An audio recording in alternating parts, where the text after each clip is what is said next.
기도하고 말씀을 묵상하겠습니다. 좋으신 하나님 감사합니다. 오늘 또 무더운 여름 날씨 수요일 밤에 하나님의 말씀을 붙들고 주님 앞에 기도하며 주님의 음성을 들으며 또 주님의 도우심과 하나님의 크신 권능을 잊기를 원합니다. 하나님 말씀 붙들고 주님 앞에 서서 간절한 마음으로 주의 말씀을 읽고 또 묵상하며 그 말씀을 마음 깊이 새길 때 하나님의 영혼으로 우리 마음속을 채워주시고 이 시대에 꼭 필요한 우리 영혼을 살찌우는 말씀이 우리 영혼을 살리는 말씀이 선포될 수 있도록 어떤 말씀을 통해 역사하여 주옵소서. 우리 마음 중심에 오직 아버지 하나님만이 충만해 줄 수 있도록 이 시간 우리 성도들 어떤 데에 있든지 하나님께서 은혜로 채워 주옵소서. 말씀하실 하나님을 간절한 마음으로 사모하고 예수 그리스도 이름으로 기도합니다. 네. 지난주에 제가 읽을 말씀, 우리 시편 37편 말씀 공부할 때 드렸던 시편 43편 5절 말씀 먼저 읽고 오늘 본문으로 넘어가겠습니다. 같이 한번 읽어볼까요? 내 영혼아 내가 어찌하여 낙심하며 어찌하여 내 속에서 불안해하는가. 너는 하나님께 소망을 두라. 그가 나타나 도우심으로 말미암아 내 하나님을 여전히 찬송하리로다. 네. 먼저 오늘 38장을 이제 공부할 텐데요. 오늘 본문의 말씀을 먼저 어떤 내용들이 기록되어 있고 사실적으로 기록되어 있고 그 말씀이 어떤 의미인지 이 사실과 또 어떤 이해를 돕는 해석을 몇 가지 중요한 것들만 중심으로 나누고 마지막 적용 부분을 같이 나누고 마치도록 하겠습니다.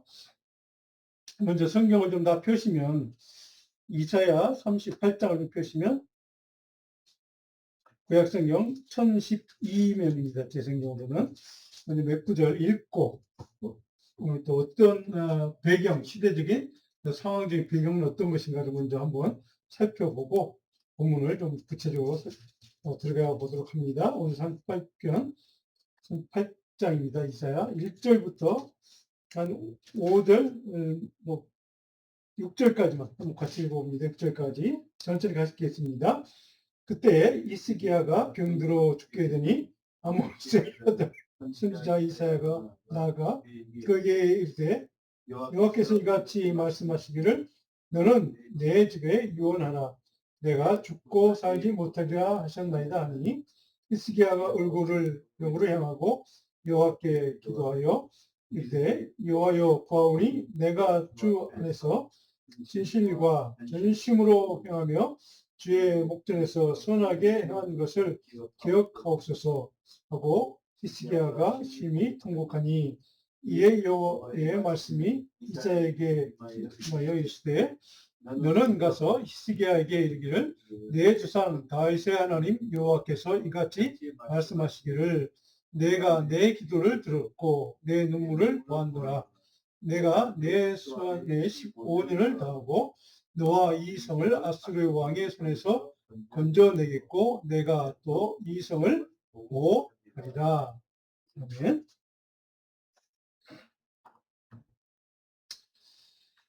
자, 오늘 본문의 이야기는 다른 성경에도 아마 여러분들이 다 아시는 사건인데 열왕기하 20장에도 기록되어 있고요.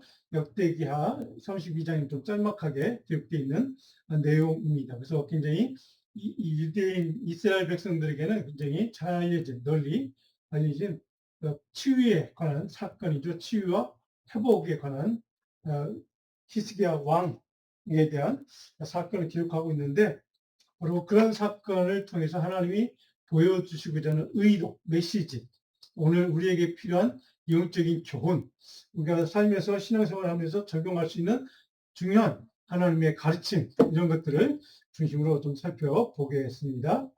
오늘 서론적으로 1절부터 3절까지만 보면 오늘 히스기야라는 왕, 우리가 지난주부터 계속 우리가 살펴보고 있습니다. 그 왕이 어떤 상황인가, 죽음의 위기, 절망을 당한 그런 절망체의 상황이죠.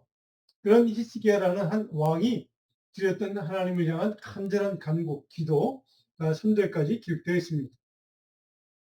근데 그가 죽게 된 원인이 뭔가 1절에 보니까 병들어 죽게 됐다. 그러니까 질병 때문에 죽게 됐다. 이런 얘기입니다. 그런 유다 왕국에서 굉장히 훌륭한 임금 중에 한 사람으로 꼽히는 아주 영적으로 굉장히 좀 신실했던 그런 임금, 통치자였습니다. 그래서 굉장히 유대인들도 굉장히 그를 많이 일단 이 히스기야라는 인물을 존경하고 존중하는 그런 통치자였습니다. 근데 그가 갑자기 잘 나가다가 그것도 중년에 성경에 보니까 중년에 이렇게 그러니까 그가 아주 나이가 아주 많아서가 아니라 중년에 이렇게 한참 일할 때 그럴 때 병들어 죽게 되는 상황이 벌어졌다. 이런 배경을 설명하고 있습니다. 근데 더 비극적인 것은 내가 죽고 살지 못할 거야 라고 너 죽을 거야. 이런 하나님의 예고죠. 죽음을 예고하는 말씀이죠. 자, 그 말씀을 듣자마자 히스기야는 어떻게 반응하는가? 자, 2절에 보면 그 1절과 2절 사이에 아무런 내용이 없습니다. 그 예언을 듣자마자 히스기야가 2절에 보니까 얼굴을 벽으로 향하고 여호와께 기도했다. 오로지 하나님에 대해서만 하나님만 붙들고 기도했다는 얘기죠. 거기에 히스기야가 하나님 저처럼 이렇게 믿음 생활 잘하고 하나님 열심히 섬기고 이스라엘 백성들 잘 다스리는 훌륭한 영적으로나 정치적으로나 훌륭한 통치자인데 지도자인데 왜 나를 이렇게 일하기 참 좋은 나이에 나를 이렇게 죽게 만드십니까? 왜 질병에 걸려서 왜 나를 죽게 만드십니까? 라고 원망하거나 불평하거나 또 다른 사람들에게 그 상황을 뭐 이렇게 얘기하면서 자기의 상황을 좀 호소하는 뭐 그런 히스기야의 반응은 전혀 없습니다. 그냥 듣자마자 벽을 향했다. 벽을 향했다는 뭘까요? 벽 쪽을 향해서 기도했다. 그것은 어떤 환경을 보거나 사람을 찾아가서 사람에게 한탄하거나 누구에게 불평하거나 그러니까 누구 주변 사람이나 환경을 전혀 의식하지 않은 오직 하나님만 생각하는 그런 위기 극복의 영적인 태도, 영적인 반응의 모습을 우리는 볼 수가 있습니다. 자, 3절에 보니까 여호와 기도의 내용이 뭔가 하나님 구합니다. 간구합니다. 간청합니다. 이런 얘기죠. 내가 주 앞에서 진실과 전심으로 행했고 주의 목전에서 선하게 행한 것을 주님 아시지 않습니까? 그것을 잘 아시는 주님께서 나를 불쌍히 여겨주시고 나를 구원해달라는 이제 한탄이겠죠. 뭐 간청일 겁니다. 뭐 울부짖는 거겠죠. 그래서 심히 통곡했다, 울부짖었다는 얘기입니다. 자, 그런 반응을 보여주고 있습니다. 자, 1절 3절까지 그러니까 몇 가지 중요한 내용들 좀 요약을 해봅니다. 우리 첫 번째, 히스기야의 죽음에 대한 선고, 예고를 우리 1절에서 보았습니다. 두 번째로, 절망적인 상황에서 먼저 하나님께 나아가 도움을 간구한 히스기야의 견고한 믿음과 결단을 우리는 볼 수가 있습니다. 여기 중요한 것은 히스기야는 갑작스럽게 죽음이라는 절망적인 상황을 만났지만 그 얘기를 듣자마자 다른 사람을 찾아가거나 원망하거나 비난하거나 누구 탓하지 않았다는 뜻입니다. 하나님만 붙들었다는 뜻이죠. 자, 세 번째로 어떤 얘기입니까? 자신의 신실한 믿음으로 절망적인 죽음의 고통을 하나님의 앞에 나아가서 통곡하며 은혜를 구했다. 신실한 믿음이 없으면 불가능한 반응이죠. 그에게 신실한 믿음의 사람이었기 때문에 바로 그 얘기를 듣자마자 원망하지도 않고 누구를 찾아가서 한탄하지도 않고 곧바로 하나님께 나가 하나님을 향해서 기도하는 이런 기도의 모습을 볼 수가 있습니다. 또 하나 더 읽어볼까요? 히스기야는 죽음, 위기의 자리를 기도의 자리, 하나님을 만나는 은혜와 구원의 자리로 바꾼 것입니다. 우리는 어떻습니까? 그런 위기를 만날 때, 어려운 문제를 만날 때 내가 감당할 수 없는 어떤 심각한 위기 상황을 경험할 때 우리는 대부분이 남 탓하거나 원망하거나 불평하거나 하나님을 향해서 원망할 때가 참 많이 있죠. 그런데 오늘 히스기야라는 인물은 그렇게 하지 않았다는 사실을 깨닫게 됩니다. 그 위기의 자리, 절망의 자리, 죽음의 자리를 하나님을 만나는 은혜와 구원의 자리로 바꾸는 믿음의 사람이었다는 것을 우리는 깨닫게 됩니다. 그는 결코 그런 죽음의 위기 앞에서도 결코 절망하지 않았다는 사실을 우리는 여기서 깨닫게 됩니다. 오히려 생명의 주인이신 하나님께 우리를 향해서 나아가서 하나님께 간절한 은혜를 구하는, 도움을 구하는, 자기를 살려달라고 생명을 연장시켜달라는 그런 마음으로 주님께 먼저 간구했다는 모습을 우리는 보게 됩니다. 다른 말로 인생의 위기는 곧 믿음을 붙들고 하나님을 향하여 나아가는 은혜와 복을 얻는 기회다 하는 것을 우리는 여기서 깨닫게 됩니다. 자, 오늘 그럼 첫 번째 단락 4절로 8절까지는 어떤 내용이 기록되어 있는가? 하나님께 생명을 연장시켜 주시는 은혜를 입죠. 그리고 그를 생명을 다시 회복시키겠다. 생명을 연장시키겠다. 구원하시겠다는 언약을 하나님께서 선포하십니다. 5절에 보니까 내 조상 다윗 하나님 여호와께서 이같이 말씀하신 이사야가 대언하는 겁니다. 내가 내 기도를 들었다. 하나님께서는 기도를 들으신다는 뜻입니다. 하나님의 사람의 간절한 간구와 소원과 기도를 하나님은 들으신다는 겁니다. 그리고 그 다음에 내 눈물을 봤다. 하나님은 우리의 눈물을, 우리의 그 아픔을, 우리의 아픈 상처를 하나님은 보고 계신다는 사실을 여기서 깨닫게 됩니다. 기도를 들어주시고 우리 아픈 상처를 하나님은 바라보시고 계신다는 뜻이죠. 그리고 15년이라는 생명을 연장시켜주는 하나님의 은혜를 이제 결정을 선포합니다. 자, 그런데 그 개인적으로는 15년 생명을 더 연장받았으니까 얼마나 좋았겠습니까? 하나님이 그런 약속뿐만 아니라 하나를 덧붙입니다. 6절에 보니까 너뿐만 아니라 내가 이 성을 아수르의 왕의 손에서 건져 내게. 이게 중요한 말씀입니다.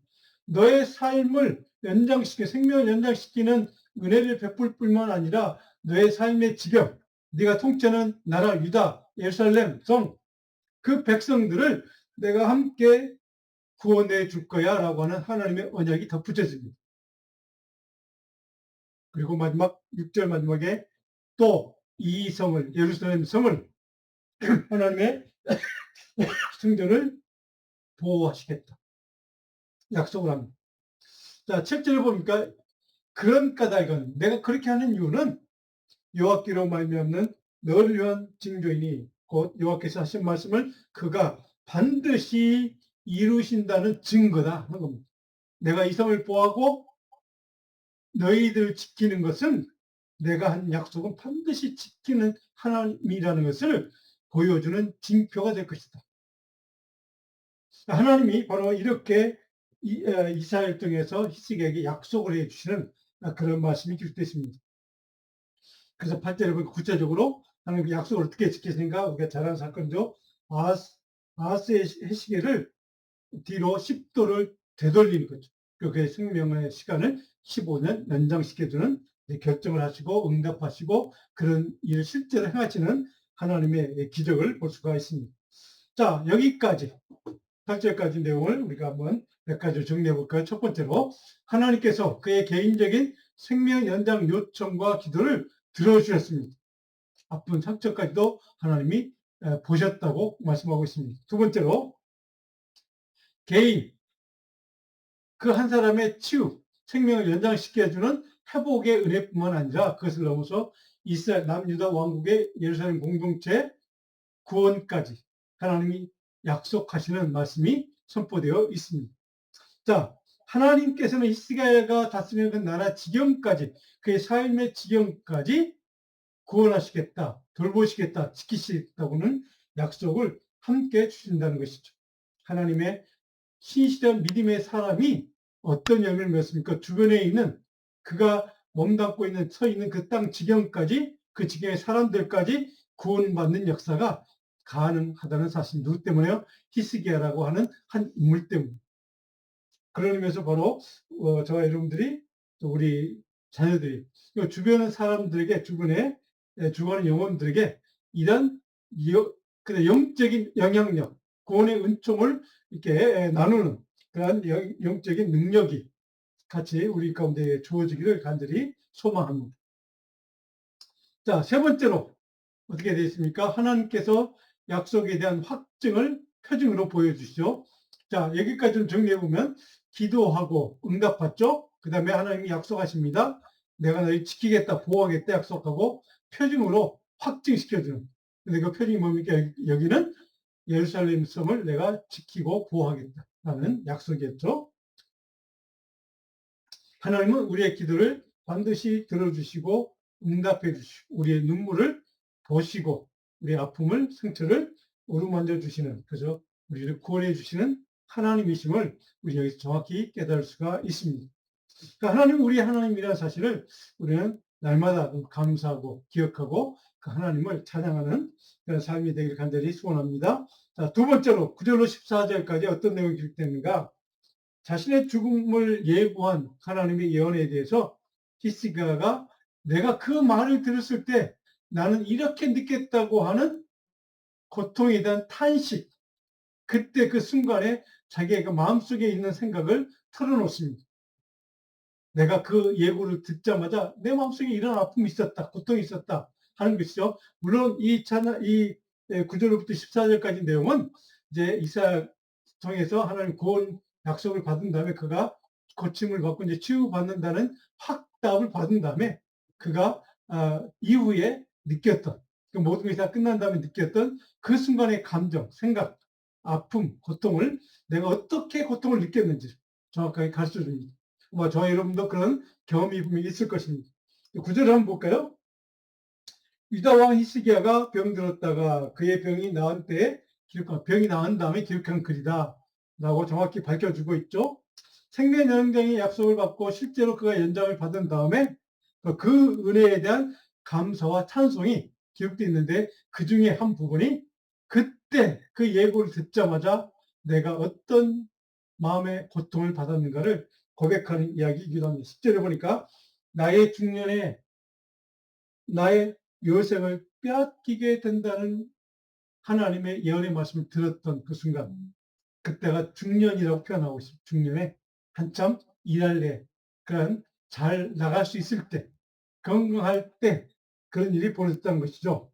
11절에 보니까 근데 그때 내 마음속에 들었던 생각이 어떤 생각인가 두 가지를 얘기합니다. 11절에 내가 다시는 여호와를 배우지 못한 첫 번째 이 땅에서 호흡하면서 내가 하나님을 만나지 못한다는 것이 아픔, 고통이었다는 것이죠. 그 생각만 해도 고통이 되었다라는 것이죠. 첫 번째 그는 하나님에 대한 관계가 단절되는 것을 그런 고통스럽게 생각했다는 것이죠. 우리 하나님이 우리를 축복하시고 인도하시고 우리 살아가심에도 불구하고 우리가 잘못된 길로 불순종의 길로 하나님과의 관계를 스스로 깨뜨리는 경우가 참 많습니다. 우리는 그것을 죄라고 합니다. 그런 일들을 우리 참 많이 하나님 앞에 범하는데 오늘 이 시기에는 죽는 것 그 자체가 문제가 아니라 하나님과의 관계가 깨어진다는 것 그것 때문에 그는 지금 고통스러웠다라고 고백을 하는 것이죠. 두 번째로 어떤 것이 고통스러운가? 내가 세상의 거민 중에서 한 사람도 다시는 보지 못, 하나님과의 만남, 교제를 하지 못한다는 것, 끊어진다는, 단절된다는 것 때문에 아팠지만 동시에 주변의 사람들, 이웃 사람들, 좀 믿음의 동지들, 믿음의 식구들, 믿음의 동역자들, 이런 사람들을 다시는 보지 못한다는 생각 때문에 고통스러웠다. 하나님과의 관계의 단절이 그는 두려웠던 것이죠. 두 번째로 다른 좋은 믿음의 사람들과의 관계가 깨어지고 단절되는 것이 그는 두려웠다라고 그것이 고통이었다. 말할 수 없는 아픔이었다고 고백을 합니다. 참 위대한 사람이었던 것 같습니다. 이렇게 우리가 이런 순간이 되면 나는 정말 하나님과의 관계가 단절된다는 것 때문에 이 땅에서 더 이상 하나님을 찬송하고 예배하고 경배하지 못한다는 것 때문에 내가 그것 때문에 고통스럽다고 생각할 수 있을까? 아니면 좋은 믿음의 식구들, 정말 믿음의 동역자들, 그런 사람들과의 관계가 깨어진다는 것 때문에, 단절된다는 것 때문에 내가 고통스러워하는 마음이 있을까? 라고 하는 생각을 해보면 좀 자신은 없습니다. 그런데 하나님에 대한 관계가 깨어진다는 것 때문에 아파했던 히스기야의 마음, 어느 정도는 느낄 수가 있을 것 같습니다. 그리고 두 번째로 하나님의 사람들, 주변에 있는 자기를 사랑하고 자기를 기도해주고 자기를 위해서 늘 정말 은혜를 베풀어주는 사람들과의 관계가 깨어진다, 단절된다는 것 때문에 고통스러웠다라는 이 고백은 제 마음속에 큰 울림을 주는 고백, 간증이기도 했습니다. 여러분들이 이 말씀 좀 우리가 깊이 좀 한 주간 동안 묵상했으면 좋겠습니다. 그러면서 14절에 보니까 그 고통이 너무 커서 나는 슬피 울었다. 내 눈이 쇠하도록 울었다. 그리고 하나님을 앙망했다. 하나님을 바라봤다. 라고 고백을 하고 있습니다. 자, 이 단락에서 몇 가지 좀 정리를 한번 해보겠습니다. 첫 번째로 갑작스러운 죽음의 순간을 만나는 절망의 상황에서 그가 경험했던, 당했던, 마음속에 품었던 고통을 회고하는 말씀이 기록되어 있습니다. 두 번째로, 자, 죽음은 하나님과 이웃 공동체의 관계의 단절, 삶의 붕괴, 자기 자신의 송두리째 붕괴된 것 같은, 그것 때문에 그는 고통스럽고 두려웠다 하는 것을 고백을 하고 있습니다. 그는 자신의 모든 인생이 송두리째 무너지는 경험을 했던 것 같습니다. 그것 때문에 너무 아팠고, 그때 너무 고통스러웠다라고 고백을 하죠. 자, 그런 아픔을 겪었는데 하나님의 은혜로 그 15년 승리 연장의 정말 기적 같은 연장을 누리고 복을 받고 하는 그런 믿음의 사람이 희생했다는 것을 우리는 그가 왜 그런 은혜를 하나님께 받았을까 여기서 좀 배울 수가 있습니다. 첫 번째로 무조건 하나님 먼저 생각했던 희생의 마음. 두 번째는 이웃의 좀 믿음의 식구들, 주변에 있는 신앙의 동역자들을 생각했던 희생의 마음. 그 마음이 참 저는 부러웠기도 합니다. 우리 마음속에 그런 마음이 우리 안에도 충만해지기를 간절히 소원해 봅니다. 자, 세 번째로, 자, 15절, 20절까지는 어떤 내용이 기록되십니까?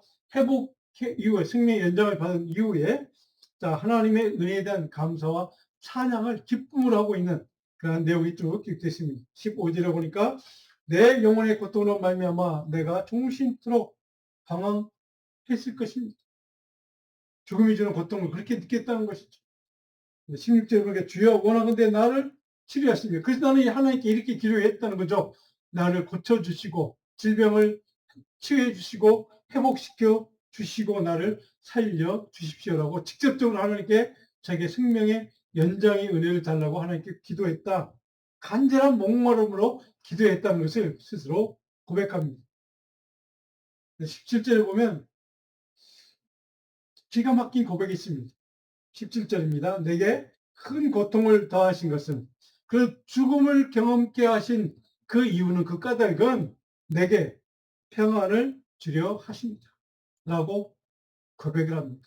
그런 아픔과 고통과 상처를 내가 경험하게 하신 하나님의 뜻은 내게 더 큰 하나님이 주는 평강과 평안의 은혜를 누릴 수 있도록 하나님께서 나에게 그런 고통과 시련과 아픔을 통과하도록 도우셨다. 라고 하는 것을 고백하고 있습니다. 그러면서 17절 마지막 보면 이런 고백을 합니다. 주께서 내 영혼을 사랑하시고 그런 고통과 아픔의 순간을 통과해서 지나서 내게 생명을 연장시키는 내 삶의 평강의 은혜를 주신 이유, 그것은 주님께서 나를 사랑하셨습니다. 이것이 십자가의 신앙입니다. 십자가의 주님의 그 고통과 아픔과 상처와 피 흘리심을 감사하는 이유는 바로 거기에 있죠. 그것을 통과해서 그것을 통로해서 우리의 생명을 사랑하시고 내 영혼을 사랑하시는, 구원해 주시는 우리 주님의 은혜. 바로 이것이 바로 오늘 히스기야가 고백했던 간증이기도 합니다. 주께서 내 영혼을 사랑하셨습니다. 그래서 멸망의 구덩, 영원한 죽음에서 나를 건져주셨다. 자, 성도 여러분, 바로 이런 영적인 눈, 영적인 시각이 완전히 주님께로 변화되는, 주님께로 바뀌는, 주님의 시각과 관점으로 바뀌는 그런 역사를 지금 우리는 여기서 고백을 보고 있습니다. 여러분도 그런 경험들이 분명히 있을 것입니다. 세상적인 시각이, 세상적인 관점이, 세속적인 그런 관점에서 예수 만난 다음에 하나님의 시각으로, 하나님의 관점으로 세상을 바라보고, 말씀을 읽고, 이웃 사람을 바라보고, 그렇게 하나님의 역사를 바라볼 수 있는 믿음의 눈, 그런 영적인 그런 눈, 시각. 바로 이것이 이 순간, 이 사건을 통해 그는 깨달았던 것 같습니다. 그래서 이런 고백이 가능한 것이죠. 19절에 보니까 그러면서 나를 살려주신 이유는 도대체 뭘까? 내 기도를 들어주시고 생명을 연장시켜주는 구원의 은총을 베푸신 이유는 뭘까? 그는 이렇게 고백합니다. 오직 산 자는 오늘 내가 하는 것과 같이 주께 감사합니다. 하나님께 감사하는 삶을 살라는 것이죠. 주의 신실하심을 아버지가 그의 자녀에게 알게 하리이다. 아버지가 자녀에게 교육하는 것처럼 주변의 사람들에게, 이웃 사람들에게, 자녀들에게 하나님의 신실하심을 증언하는 삶을 살도록 그렇게 나를 하나님이 생명을 연장시켜 주시고 구원해 주셨다라고 하는 고백입니다. 하나님이 고통의 순간을 통과해서 내게 생명을 연장시켜 주신 이유, 하나님께 내게서 그 과정을 통과해서 하나님 주시는 평안을 누리게 하신 이유, 내 영혼을 사랑하시는 이유, 바로 그것은 하나님을 세상 사람들에게 알도록 주의 신실하신 하나님의 은총과 사랑을, 긍휼하심을 세상 사람에게 증언하는 삶을 살도록 나를 이렇게 살려주셨고 구원해 주셨다는 사실을 우리 히스기야는 정확하게 크리스찬의 삶의 목적이 무엇인가를 정확하게 알려주는 말씀입니다. 우리의 삶의 목표, 그것은 하나님의 신실하신 사랑과 은혜와 긍휼을 하나님의 그 십자가의 은혜를 증언하는 삶을 살게 하기 위해서. 그래서 20절에 보니까 여호와께서 나를 구원하시리니 우리가 종신토록 여호와의 전에서 수금으로 나의 노래를 노래하다. 주님을 종신토록 찬양하기 위해서. 하나님을 경배하는 삶을 살기, 하나님을 예배하는 대로 살도록 만들기 위해서, 하나님의 말씀을 증언하는 삶을 살도록 만들기 위해서 우리를 그렇게 은혜를 베푸시고 구원하시고 은총을 허락해 주셨다라고 하는 그의 사명에 대한 고백을 하고 있습니다. 기가 막힌 고백입니다. 오늘 우리 신약시대 하나님의 사람들에게 주시는 메시지이기도 합니다. 우리의 남은 삶의 사명, 목적, 의미, 가치, 이 모든 것들이 바로 이 한마디 속에 다 녹아 있습니다. 하나님의 신실하심을, 하나님의 긍휼과 사랑과 십자가의 은혜를 이웃들에게, 세상 사람들에게 증언하는 삶을 증거하는 삶을 사는 신실한 믿음의 백성을 살도록 우리 그렇게 은혜 베풀어 주셨다는 고백. 오늘 이 고백이 오늘 저와 여러분의 고백이 되기를 간절히 소원합니다. 자, 이 단락에서 질병과 중과 고통과 절망의 경험은 바로 그러하여금 하나님의 은혜를 새롭게 바라보는 영적인 시각이 분별력이 뜨이게 하는 그런 사건이 됩니다.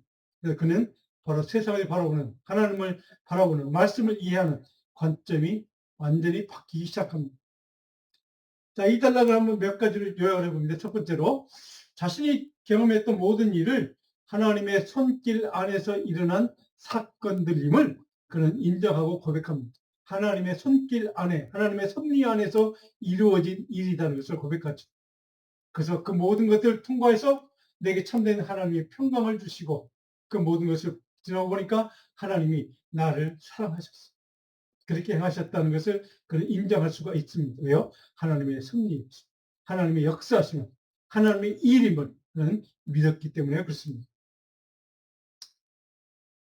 두 번째로 죽음 직전까지의 고난을 통해 생명 자체가 하나님의 선물임을, 하나님께서 다스리고 있음을, 내 생명의 주관자는 하나님이심을 그는 온전히 깨닫고 인정하게 됩니다.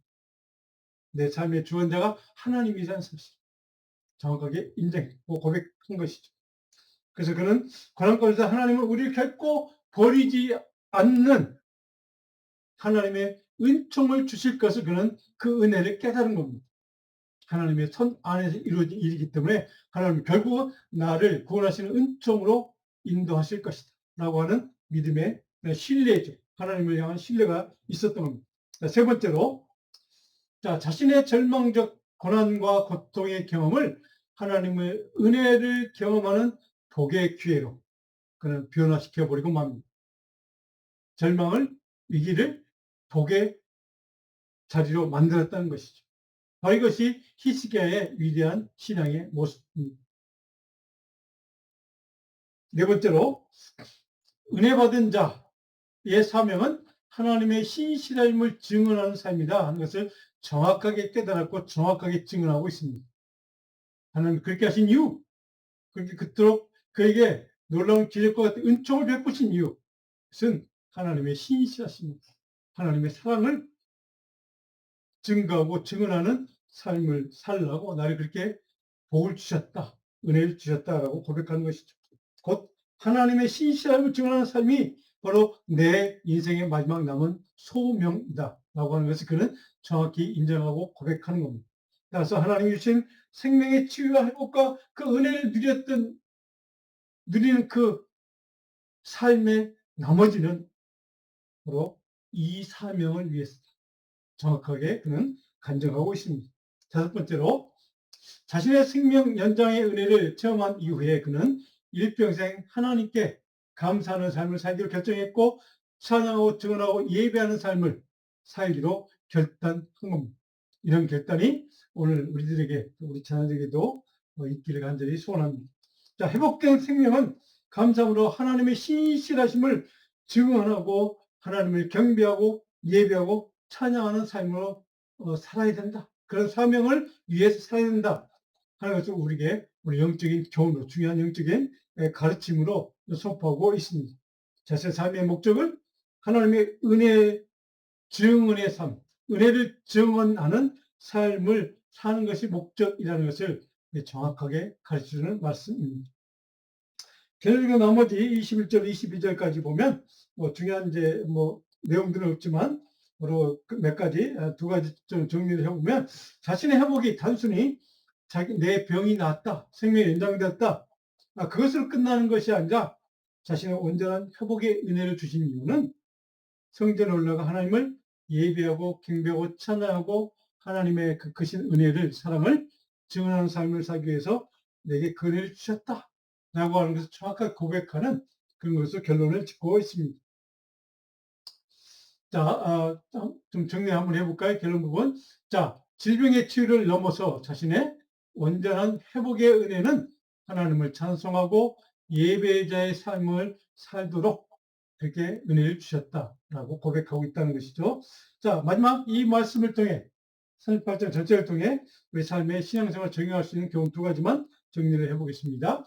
치유와 회복의 목적은 하나님을 찬양하고 경배하고 주님의 신실함을 증언하는 삶이다 하는 것을 다시 한번 확인할 수 있기를 바랍니다. 두 번째로 죽음의 위기에서 하나님을 찾고 기도하며 치유하고 회복의 은혜를 누린 그 사람은 감사와 예배와 증언하는 삶으로 응답하는 사명자로 살 책임이 있다는 것이죠.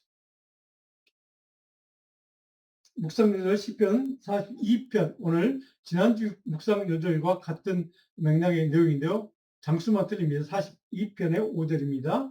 다시 한번 여러분 집에서 깊이 읽고 묵상하고 오늘 본문을 다시 한번 설교노트를 통해서 다시 한번 돌아보시고 묵상하시면서 또 묵상 과제를 생각하시면서 여러분들이 좀 한 주간 동안 말씀의 은혜를 깊이 생각할 수 있는 은혜의 한 주간 되기를 바랍니다. 기도하겠습니다. 참 좋으신 하나님, 우리의 삶의 자리에 만나는 어려움과 위기와 절망적인 순간과 고통과 고난의 순간들이 참 많이 찾아옵니다. 때문에 우리가 정말로 감당할 수 없어서 주님을 원망할 때도 있고, 주님 왜 내게 이런 고통을 주시는지 주님께 따지는 때도 있습니다.